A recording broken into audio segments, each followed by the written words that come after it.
নমস্কার, আমার কিছুক্ষণ চ্যানেলে আমি কাজল দত্ত রায়। আমি ছোট ছোট ছড়াগুলো তুলে ধরছি একমাত্র বাচ্চাদের জন্য। ওরা তো এখন আর সময় পায় না।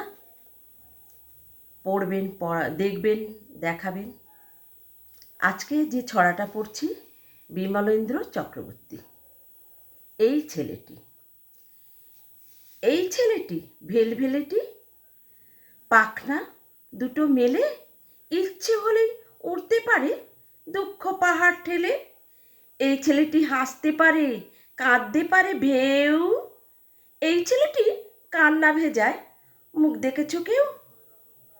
এই ছেলেটি ঘরের ছেলে, এই ছেলেটি পরের, এই ছেলেটি অবাক করা যেন সবার ঘরের। এই ছেলেটি নদীর ছেলে, এই ছেলেটি রোদের, এই ছেলেটি মারিয়ে চলে মিথ্যে অহংবোধের। এই ছেলেটির গা হারার রাহারা এক মুখ, দুহাত মেলে দাঁড়িয়ে থাকা স্বচ্ছ এক বুক। এই ছেলেটি এপার বাংলা ওপার বাংলা, আর কাঁটাতারের মধ্যিখানে ঢেউ কি চমৎকার। এই ছেলেটির গলায় মালা, পায়ে সোনার বেড়ি, তারায় ভরা নিঝুম রাতের স্বপ্ন করে ফেরি।